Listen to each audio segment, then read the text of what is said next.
Good afternoon, ladies and gentlemen, and welcome to today's forum presented by the Wyoming Society of Professional Journalists and Wingspan Student Media. It is my pleasure to introduce our speaker today. Bruce Moats specializes in citizen access to government, First Amendment, civil rights, and employment law. He represents the Wyoming Press Association, newspapers, and other media outlets throughout Wyoming on a variety of issues. He was a journalist for 13 years before obtaining a degree from the University of Wyoming in law in 1996. Today, he's here to talk about legislation affecting access to public records and meetings. Please give a warm welcome to Bruce Moats.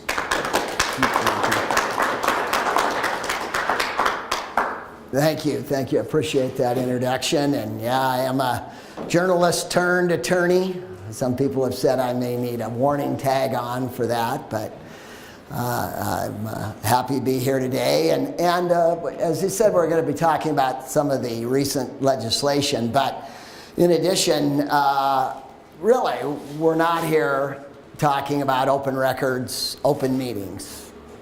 Sure, that's part of it, but that's not really what we're here talking about. What we're talking about is self-governance, because that's the purpose of public access to government, is to allow you and I to be self-governors. Because if in fact you don't have information, you can't govern yourself. It's just plain fact. And someone smarter than I has said so. And I always love this quote from James Madison, that a popular government without popular information or the means of acquiring it is but a prologue to a farce or a tragedy, or perhaps both. Knowledge will forever govern ignorance, and the people who mean to be their own governors must arm themselves with the power which knowledge gives.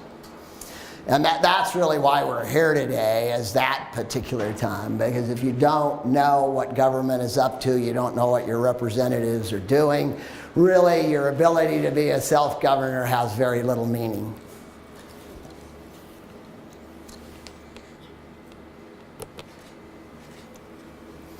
And there's often another quote that I like that I think that a lot of times that this is put in the framework of public access is that it's a watchdog function, especially those that are here that may be considering journalism careers. That's what you look like. That primarily you're out there watching those public officials for misconduct and things that they're doing wrong. Well, you know, that's only usually the minority part of it, and that's why I like this quote. And really what it's more often about is simply public understanding of what government is dealing with, the issues that they're dealing with, and the ways to solve those. It's really more about providing a good understanding to people so they can govern themselves, so they can go to folks like Councilman Laybourne here and give their input of what they're doing. So it's a lot more even about understanding, and that's why I like this quote from the U.S. Supreme Court. It says, "People in an open society do not demand infallibility from their institutions, but it's difficult for them to accept what they're prohibited from observing."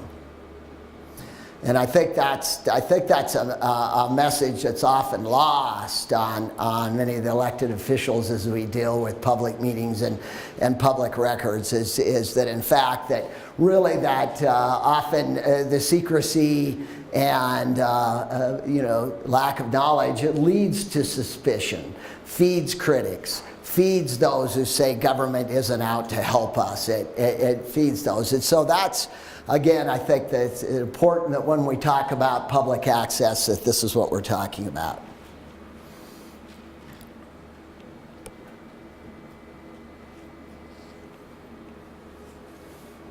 And for the ones that journalism advocate, a little tip of it, reporters, that I always like to say that it's not, they often want to make it an issue between reporters and government. And that is not really what it's about. Again, if you're a reporter, and my years as a newspaper person, if I wrote an article about the city council or county commission and I just wrote that article and stuck it in the closet, they wouldn't really care. They wouldn't really care what I wrote then, would they? No, the fact is that it's going out to the public that makes the difference. And again, this is the matter of public access.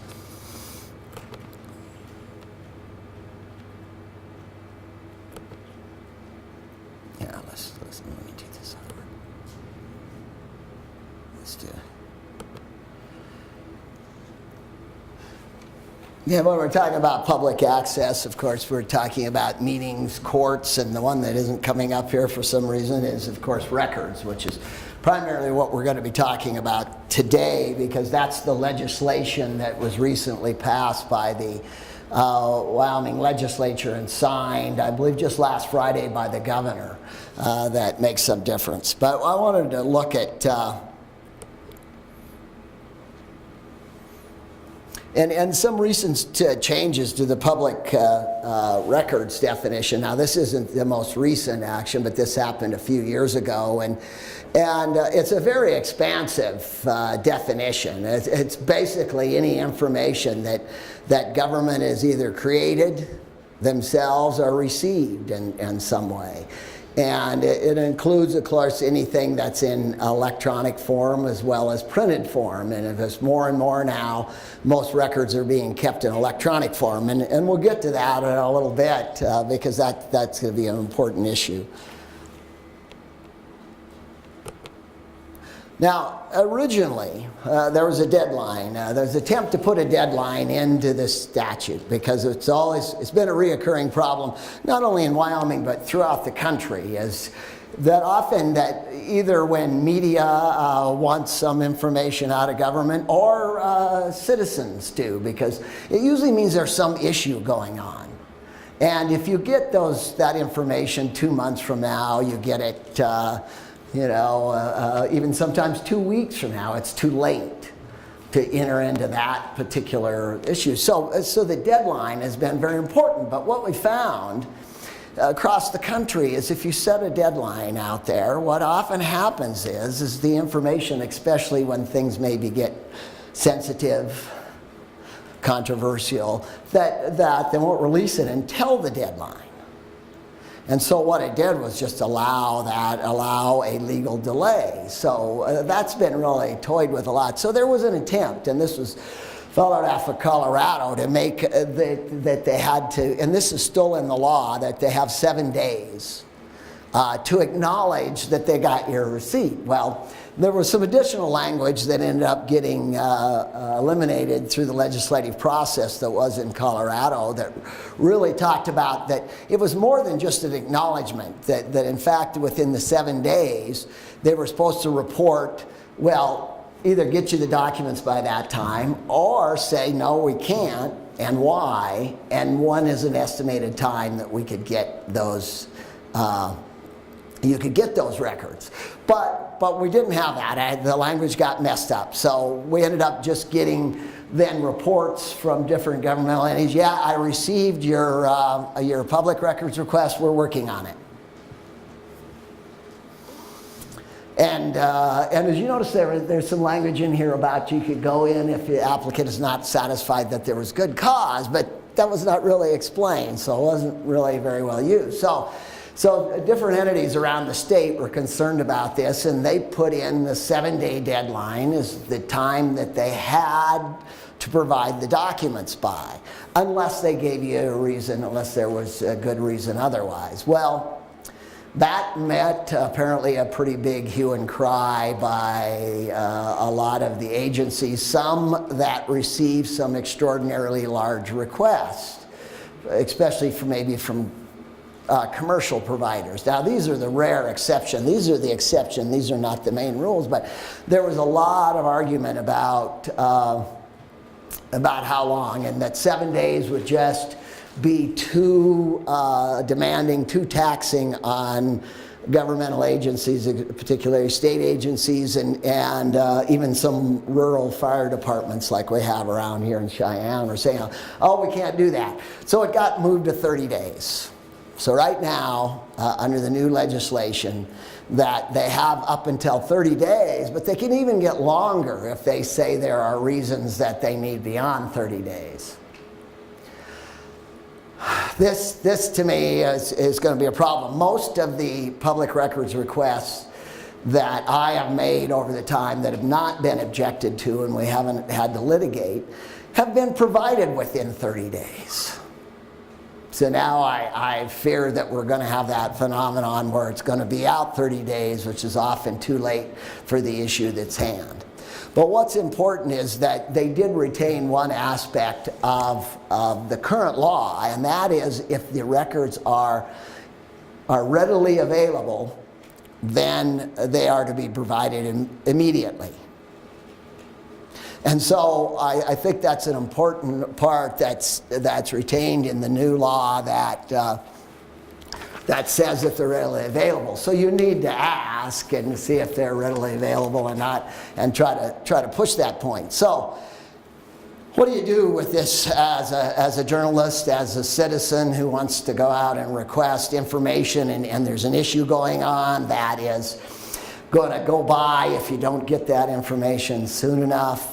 So what do you do now? You just have to wait for the 30 days? You know, no, I think particularly as those of you who may be reporters in this room or are going to be reporters, that you need to then go publicly and say that you're being denied this information, and they say they can't provide it in time. So I think you've got to take that out and show you're not going to get this information before this either vote's going to come up on it or something like that. You need to still take it to the public and still try to demand to get that information. And if you're a citizen, I think your options are go to the media and say you're being denied the information and that it's not going to be provided until the issue's over, to try to put some public pressure on, and then try to get the information as to why. Why won't it be available? Why can't you make this information available so it's relevant to whatever the public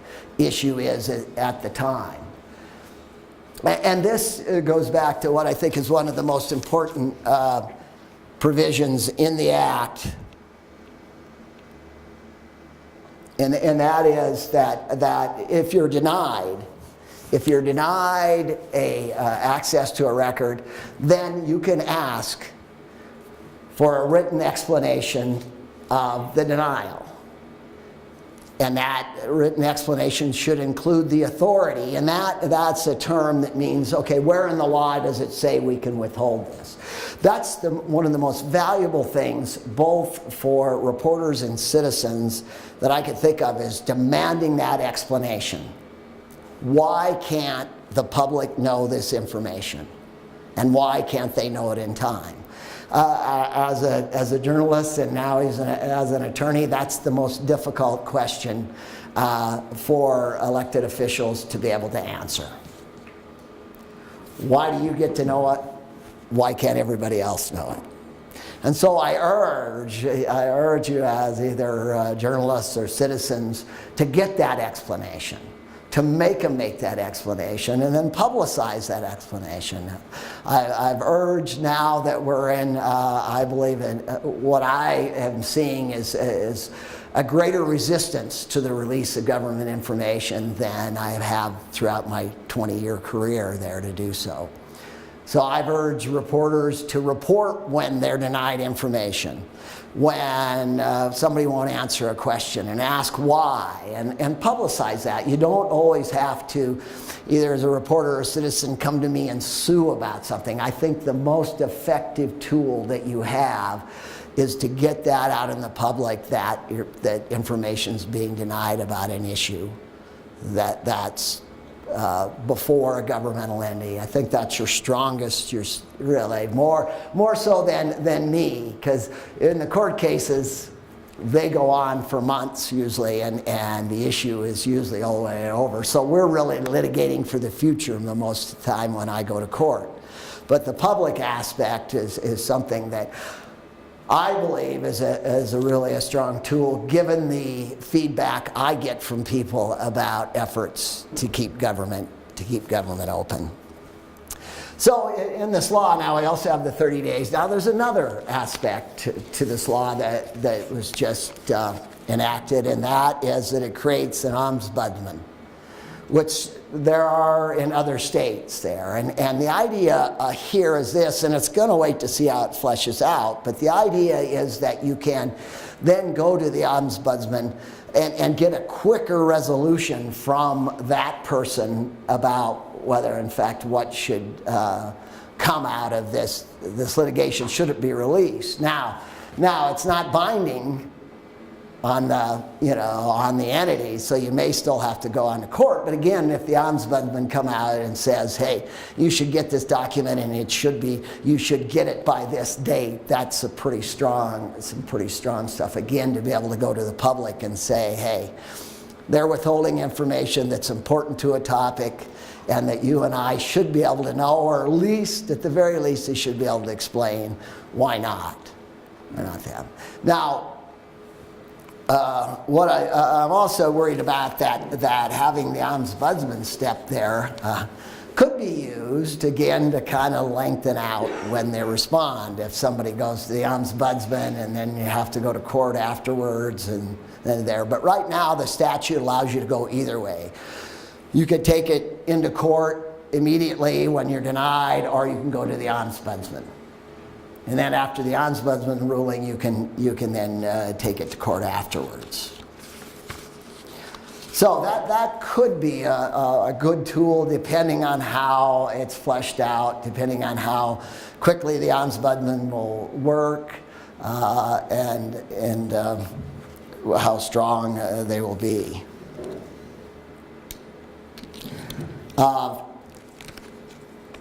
There was one issue with the language in there, and I think it's an unintentional one, but we'll see whether in fact this has any impact on public access.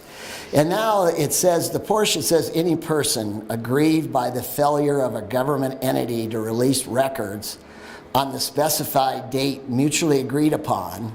So there's a provision here, you can try to mutually agree on a date. Or by the failure of a government entity to comply with an order of the ombudsman, may apply to the district court where the records are kept for an order to show cause why the government shouldn't turn it over. Well, before it said just a denial, that if you were denied records, you could go to the district court. Well, now it only says if you don't reach a mutual agreement on a date, or I mean, if you do release it and they don't give it by that date, or you have an entity that doesn't comply with the ombudsman. It doesn't just say you can go directly to court if you're just denied. And it does have a section down there that it says that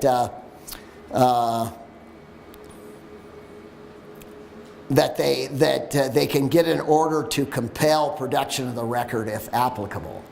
So I think that indicates that you could still go and just ask for the production of the record if you're denied, but this language throws some doubt into that about when you can go, and that concerns me. If that leads an argument that maybe you have to go to the ombudsman first and then go to court if somehow the reason you're denied, and that to me may be just another step that lengthens out the process. So again, we'll say the ombudsman could be a good thing, could be a bad thing. It kind of depends on how it's implemented and how it's put forward on there.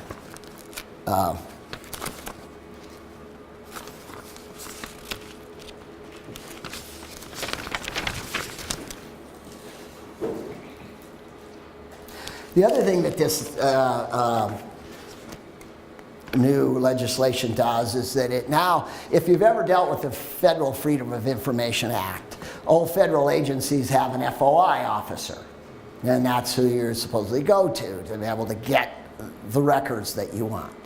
Well, this requires that agencies set up a sort of a freedom of information officer. So you have one person to go to. Again, this to me is one that's going to be good or bad depending on the implementation. Because now, basically, you can go to anybody. Really, the law says the entity is the custodian. There's not a lot about, well, okay, wait a minute, this person, the custodian, did you apply to the right person over here because that's the custodian of the records under the law, or should have you applied over here? Well, under the current law, you make an application to the city, to the state DEQ, then you're making an application to that entity for what records they have here now. Well, I worry a little bit about that. Now you want some information, you go and you call up either the city manager or the mayor or something like that, and you say, I want these records, or you have to say, well, wait a minute, you've got to go through the Freedom of Information Officer. You've got to go to our designated person. You got to call them. Well, what if they're gone at that time and they don't have another one there, or you can't reach that person? I fear that now you can go to practically anybody who has some authority with the entity and say, hey, here's the application, I want that record, and they're going to have to act on it. Now, you send it to the wrong place. Is that going to be like, oh, sorry, you get it back again, you should have sent it to this office? If that kind of thing happens, this is going to make it worse. If it makes it more easy that you know you have a point of contact, somebody who is educated, informed about the Public Meetings, Public Records Act, that can act as this agency, it could be a good thing. Again, it depends on how it's used. But that's another major change in this action. So that's basically the new changes on here, are the 30-day requirement, and the fact that there's an ombudsman now, and that agencies have to designate somebody who handles the public records requests. Anybody have any comments, questions on that? Yeah. Was there anything that was that didn't pass? Were we're always so concerned about opening up the open records, open meetings law, because suddenly something comes out of the blue. Yes. And we didn't see it coming. All the time, yeah. Yeah, well, what I think here, the biggest say, and when I go to next is a good segue, is that one thing that wasn't addressed here, that there was talk about addressing, but it really apparently didn't have the traction with the legislature, and so they didn't go forward with, is that's fees. And right now, we've got a funny thing in our law, is that you can't be charged for retrieval time if it's a printed record. Okay, if it's got paper and ink, you can't charge for that. If it's primarily in electronic form, then they can charge you for searching and retrieving those documents. Makes no sense logically to me, because electronic records are much more easy to search, much more easy to identify, to gather. But it came out of a quirk in the law, and that is that we have a section in the law that says nothing in the statute shall be deemed to authorize a fee for just inspecting records. So if I just say, I want to come in your office and just inspect, I don't want a copy, it says no fee. Well, the legislature after that, it was in the same session actually, in the same session, that's interesting. There's a section on electronic records that was put in. I think it was 2001, and that was actually at the committee meeting where they put this section in, and the idea was that a lot of mineral companies wanted information out of state databases. But they don't want to turn over the whole database. So what they said was, we want a way to be able to charge these companies to be able to go in and do a search in that database, and then give a record, and then give some kind of record out onto that that was what was talked about at that committee meeting. So it allowed for charging the cost of constructing the record and that type of thing, and allowed for a charge there. Because in Public Records Act, it's been a black letter law that a governmental entity doesn't have to create a new record. Okay, it doesn't have to create a new record. And that's really with electronic records where you can amalgamate information from different things. Is, you know, it's gotten outmoded at that time, but that was basically the law. So here they said, we want to create a new record. We want to be able to help these companies out, because if they can find more minerals, you know, the more taxes and everything else. So we want to do that. So we want to be able, but we want to be able to charge them for the cost of constructing that new record. Well, the language wasn't so great, and I remember at the time of that legislative committee meeting that there were different members of different groups that were saying, hey, this is going to be confused. This is going to be confused. It took about 16 years for it to be confused, but it finally was. Yeah. Do you foresee any changes going to that law to get rid of the making people pay electronically? The only way that I see that happening is that we have some charges out there that are kind of go public and seem to be a way to either try to deny information or that type of thing. And you know, we did have one case that way, interestingly enough, and that is a while back, I think it was 2 years ago, or 2 or 3 years ago, one member of an irrigation district. It's kind of funny, little irrigation district. Why do we worry about them? Well, they spend millions of bucks, by the way. A lot of these little small entities spend a lot of money, but they say, oh, we can't be under the Public Records Act. When you're spending public money, yes, you can. But anyway, so he wanted financial information out of it. So he asked for the information, and they routed him to their attorney. And apparently, at least to the story, the attorney and the requester didn't have a very good conversation. Wasn't very nice. So about 2 days later, the requester gets a pile of records on his front step in a box with a bill for $900. Well, he looks through the whole stuff. He gets to the whole thing, and then it sees that most of it is not stuff that he even wanted. But so he just ignores it. Well, 2 years later, guess what? They take him to small claims court in circuit court up there in Weston County, and try to collect on that bill. The judge ruled that it was not reasonable for them to have dumped all those documents on that were not responsive for $900 and denied and only charged him just the copying cost for 10% of it. So, I guess, I don't know if this is really part of it, but when going into a court proceeding and it's about a juvenile and they deny you going into that court proceeding, could you still tell the rest of the public you're not allowed and be upset about it, or is there like an actual law that says you can't be in a court proceeding where a juvenile is involved? Yes and no.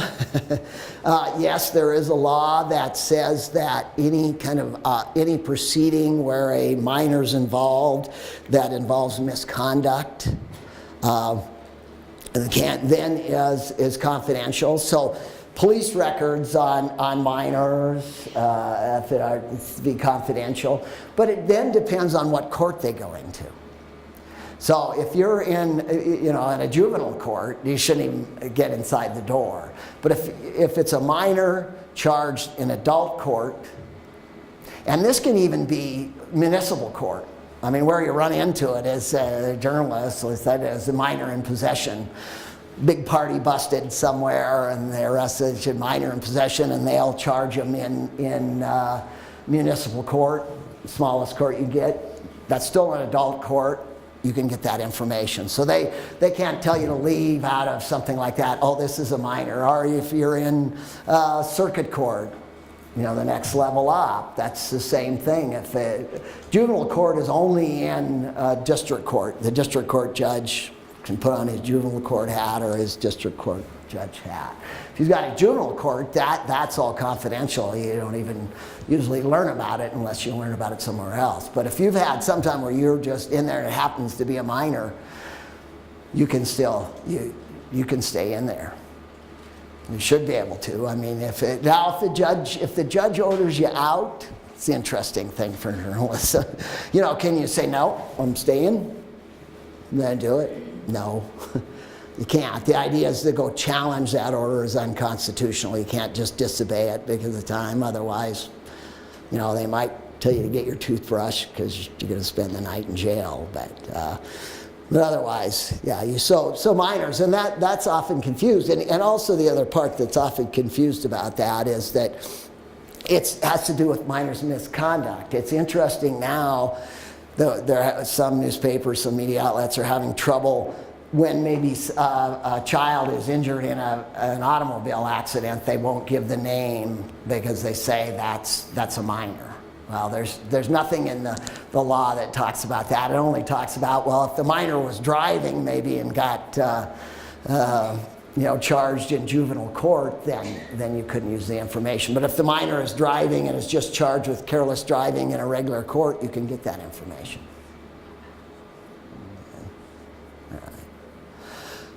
And then I wanted to remark on a couple other recent changes that have been a few years back in the Public Meetings Act.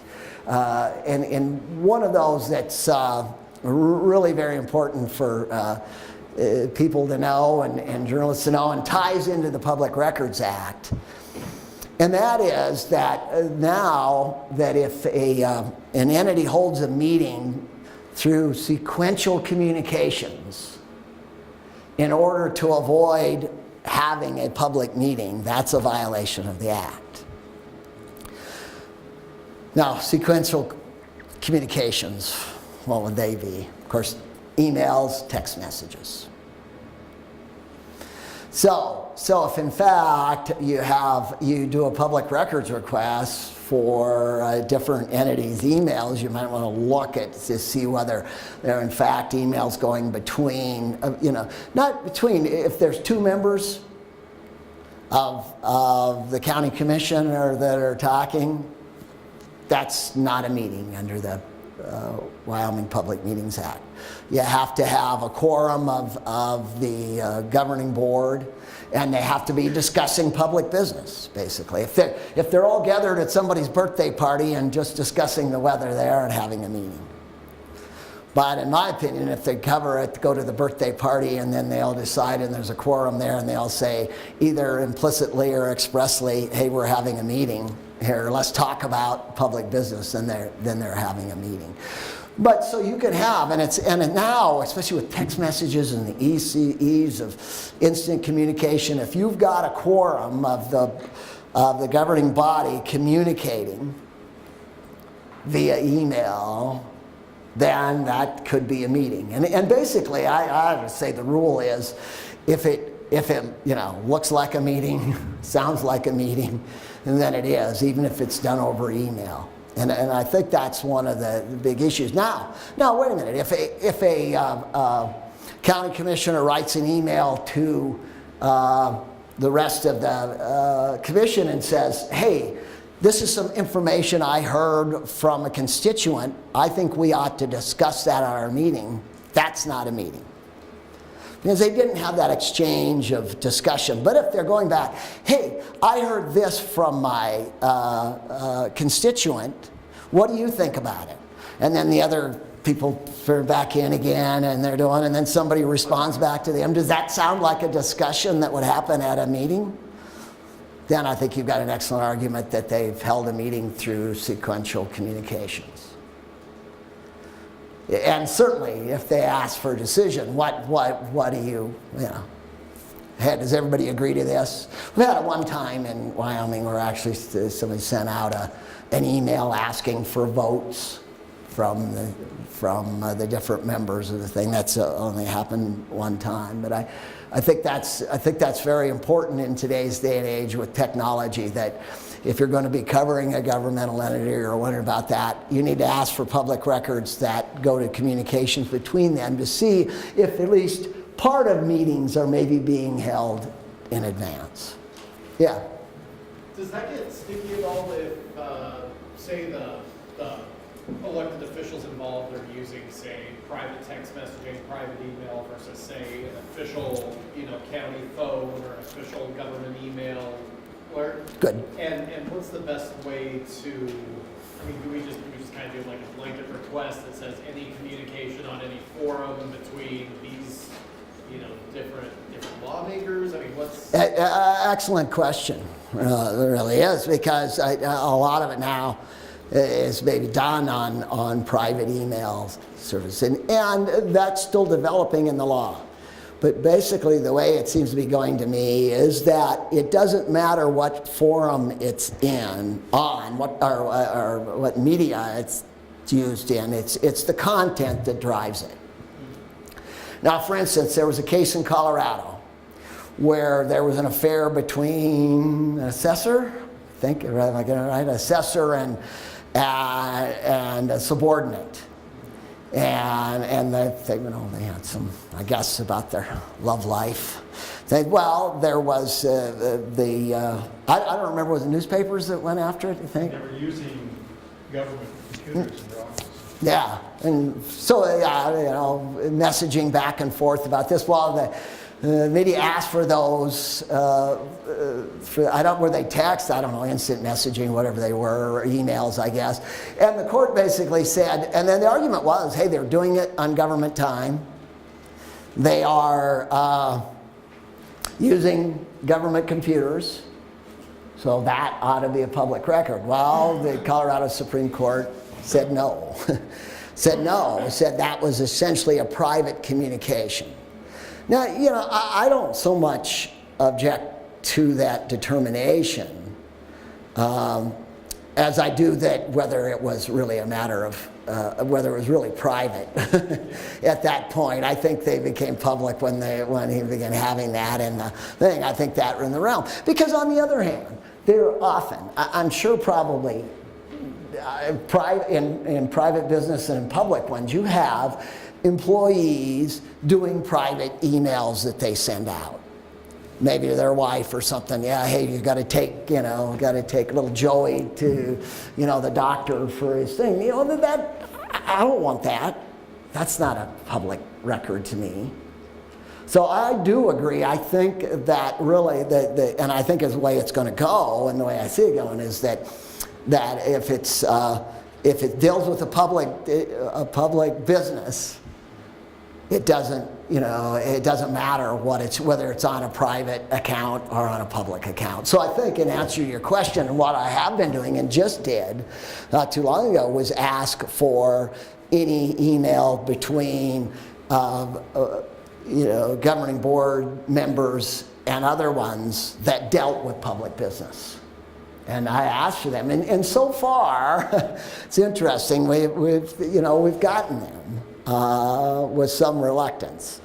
Now there has been cases where the notes, I believe it was a Colorado case too, where the notes were private notes taken by a member of a governing board, and I think they were found not to be a public record. Am I remembering that right, Ed? Yeah. Yeah. If I recall, it was the individual just doing the notes for himself or herself, and didn't share with the other members of the. Yeah, that was a key aspect of it, I think, too. If they distributed that note, it might have been a different. But I don't know that that's going to necessarily lead over to this public-private things, because if I'm talking as a county commissioner about county commission business to another county commissioner or somebody else, that ought to be a public record. I mean, why should the difference be made about where it's at? Why should be able to, that's very same, if they used a public account and did that very same message, it would be a public record.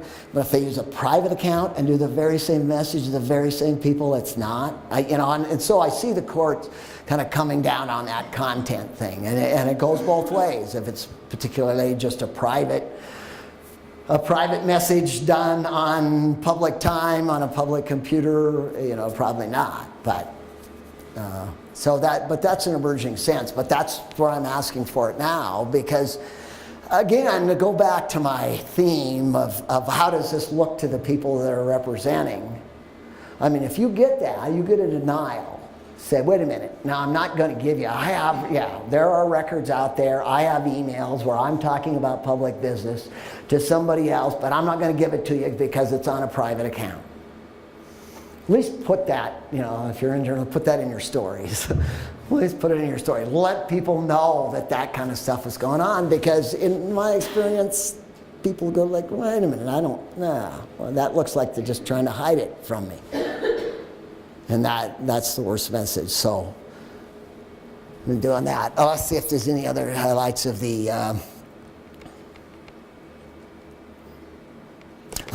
this one. Secret ballots. It's another one that's kind of been coming up lately again, and that is where they vote. Now, right now, it's interesting. I don't know if Pete, if you did it, that Rollins is now doing their votes electronically. They use their cell phones and vote on it. Now that vote is recorded then, and you can find out what it is. It's kind of funny, you don't really know how they're voting in the meantime. I don't know, is the city here looked at doing that, or you? No, but there's communication during the meeting that I think is inappropriate. No, that's another one, text messaging during the meeting. Yeah, that one, I have not seen any cases on it yet, but I'm hearing about it more, and just found one example of that in a recent one with the Rock Springs School District, where 2 of the board members were texting during the time. I don't know if that's going to be legal. It's not a quorum. If you're texting now to everybody, that or a quorum, that becomes more of an issue to me. But it also seems a little bit funny to do it even every time the other one. But if you're doing it to all of them and really saying, hey, wait a minute, hey, don't talk about this, and send it out to everybody in a text, that to me is, I think that is a violation of the law, because in order to avoid having it public, you're doing it on your text messaging. But secret ballots is the same thing. I mean, a secret ballot, which most often comes up, that I'm seeing when a governing board is appointing someone to a vacant position. So then they want to vote in secret, because they say, well, if I know I voted against Pete Laybourne to be on the council, and then he gets on the council, that he's going to be mad at me and we won't be able to work together. I'm saying, wait a minute. I hope that isn't the case. If not, we got in trouble with the thing. But a secret ballot, what's the difference? If you don't know how your representative voted, they might as well voted behind closed doors. And this is the other thing that comes up more and more now recently is decisions being made in executive session. Where executive sessions, of course, is where an entity can go into closed doors and exclude the public and discuss an issue. And there are reasons why that can take place in the Public Meetings Act. So that, what's the, if you might as well have the vote in executive session if it's a secret ballot, because nobody knows how anybody voted. So that, that's the issue. So they can't make decisions in an executive session. If they do make a decision in executive session, it is null and void. And that's an important aspect, because it's not just voidable. There's a difference in the law here which is significant. If it's voidable, that means the decision was good up until the time the court said, no, it's not any good. If it's null and void, it's no good from the time they do it. Now this is very problematic, because you imagine you make a decision and then somebody relies on that decision and starts doing something in line with that, either building something for the city or county or doing something else, and then all of a sudden that decision gets overturned. What do you do about that action in there? Public meetings and decisions are problematic in that sense. And an entity can, this is a recent Supreme Court decision, can cure a bad decision. So they make a decision to do something in executive session. If at the next meeting that governing body comes out and redoes that vote, then they can cure the decision. And again, this makes sense. It's a little trouble for public access in the fact that you don't want to lock in the opposite decision. So they make a decision one way. If you say that, if you overturn that, that locks in the opposite decision, right? It doesn't do it. So you can't do that. So so they've allowed a cure, which makes sense. But here's, if they're going to cure an illegal decision, they got to do three things. And this is the problem. Usually I see only the third being done. And the third is a revote. So you get out and you just revote on it. Okay, we're going to move again. Okay, it's done. No, they've got to present the facts that the council heard the first time, or the governing board heard the first time, and then they got to allow an opportunity for the public to participate, and then make the vote. And we just had that in Rollins. They're fine. They tried to redo theirs, but they came out and they just did the vote, and the mayor said, hey, okay, moved and seconded, any discussion? 2 seconds elapsed. Okay, hearing none, I'll do it. And then they said, well, wait a minute, we allowed for public discussion. Well, people didn't even know they were asking for public input at that time. So that's another important aspect of it, is they can't do decisions behind closed doors with an exception, and that's on personnel matters. Let's see. That's the other thing. I forgot one other aspect of the new act, and that is that there's a penalty provision. This has been controversial since I got in the state. Many local elected officials said, "Oh, this just makes criminals out of us," because there was a while there was a criminal penalty. And only one time have I ever seen the criminal penalty ever enacted, and I was surprised that happened. But it did happen in Mills, where they held an illegal meeting, and the mayor was warned not to hold the illegal meeting by 3 different people, and just ignored that and held the meeting anyway, including one council member tried to warn the mayor not to do it. So there was a penalty. Well, they didn't really like that. So in one of the changes a while back, they changed it into a civil penalty. And the idea there was not to brand somebody a criminal because they're volunteering to serve the things. So, but you could put some teeth in for somebody who simply says, hey, I'm going to hold this meeting, sue me about it. I'm going to withhold this record, just sue me about it. I don't care. I don't care if the law says I got to give it over, I'm not going to do it. That's what the penalty is really for, someone who just outright does it. Well, it's interesting. In the Public Records Act, it said the Attorney General or the local county attorney had to go after the civil penalty in the Public Records Act. But in the Public Meetings Act, it doesn't have the language about the Attorney General or the county attorney. So now they've changed the Public Records Act to be the same as the Public Meetings Act, which doesn't require the Attorney General or the county attorney to do it. So I believe that now citizens can act as a private Attorney General, as they say, and seek that civil penalty in certain cases. It's going to be interesting. It's never, the civil penalty has never been pursued that I know of, and it'll be interesting to see if anybody does it. But that was another change that is being made. That's been made on this.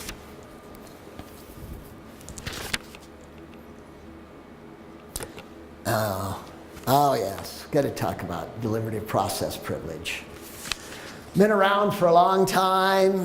Wyoming didn't recognize it for many years. I was afraid they did. It basically means that is information given to an entity that is prior to decision and is part of the deliberations to that decision. Practically everything that governing bodies do are part of the deliberative process. So this is one that can be cited easily, but not as easily met. The court said it should be only used in exceptional circumstances, and that it has to be such close personal advice that's being given that it wouldn't be given if the person knew it would be public.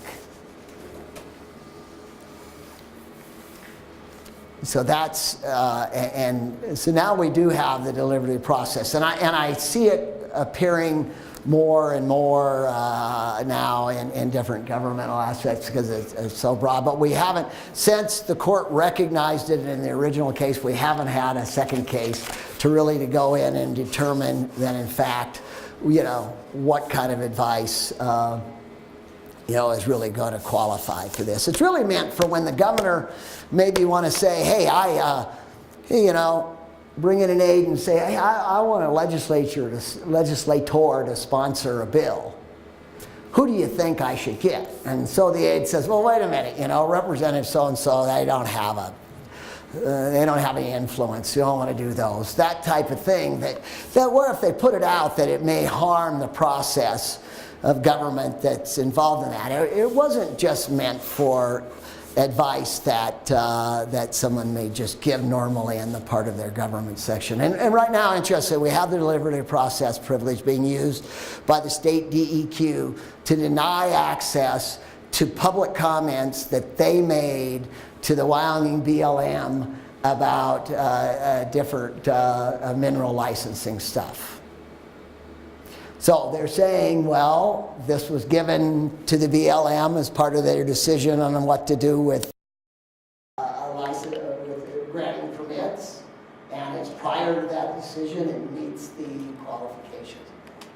But it's not meant for that type of advice. It's not meant to be an official agency's position, which I think this is. But we may get to litigate that one and put a little. Now, the other thing that you can get now, if you're denied records, you can get what's called a privilege log. And basically, that's a log that lists what documents they're denying. Gives you the date, like it's an email, it'll give you the date of the email, who it's to and from, a little summary of what is in that email, and then why it's being denied. Very valuable, very. If you ever have to come to me to litigate something, I get to know then what documents are really being denied, because often you don't know what's out there. You don't know that. Plus, it also then gives you information about what is out there, what is being hidden from the public, and some more information about it. So if you're denied a request, either as a citizen or otherwise, demand that explanation of why and that privilege logs of any documents that are being withheld. Very important. Very important. Because again, that gives you more information to go to that most important court, and that's the court of public opinion. And again, that, to me, if we go back to our beginning, self-governing, people really understand when you put it in the framework of, hey, you can't know for some reason, why can't I know for the good, for the public good? And so I urge you that whatever you run in and where you're a citizen, a journalist, get that information about why you're being denied. Press for why it is. Press for the issue. Because it really comes down to, if they can't determine a public harm, a harm to the public interest, that's going to outweigh this need for self-information and self-government, then that document, it makes it very difficult to withhold that document. So again, get that information.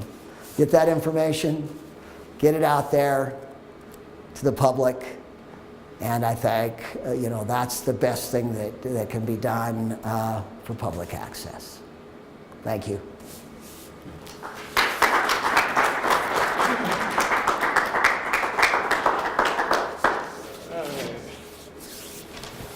We'd like to thank Bruce Moats for coming and doing a talk today.